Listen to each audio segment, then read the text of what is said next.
Welcome to our channel. Today we how to save on endpoint security with CrowdStrike, full guide step by step clearly. To save on endpoint security with CrowdStrike, start by understanding your organization's specific security needs. Evaluate the scope of devices and endpoints that require protection. Familiarize yourself with CrowdStrike's product offerings and features. Assess your current security budget and allocate funds for necessary improvements. Consider starting with a pilot program to test CrowdStrike's effectiveness.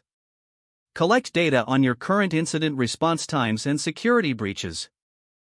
Engage with CrowdStrike's team to discuss tailored solutions for your organization.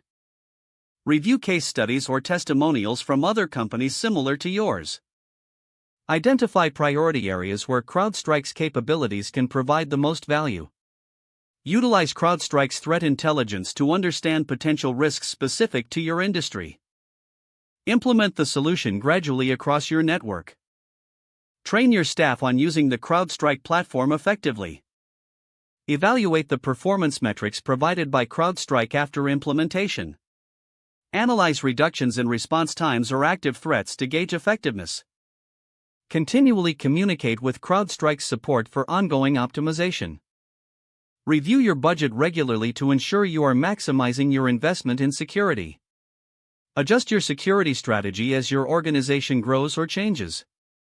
Stay informed about updates and new features from CrowdStrike to enhance your security posture. If the page does not load, refresh the browser or try again in a private or incognito window.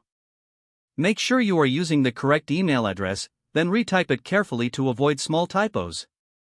If your password is not accepted, use the reset option and create a new strong password you can remember. Check your spam folder for verification or security emails, then complete any requested confirmation steps. Enable two-factor authentication if available to improve account security and reduce unauthorized access risk. After signing in, review your profile details so your contact information and settings are accurate and current. If you see an error message, note it down and try again after restarting your device and internet connection. Log out when you finish, especially on shared devices, to keep your account and payment information secure. If the page does not load, refresh the browser or try again in a private or incognito window. Make sure you are using the correct email address, then retype it carefully to avoid small typos.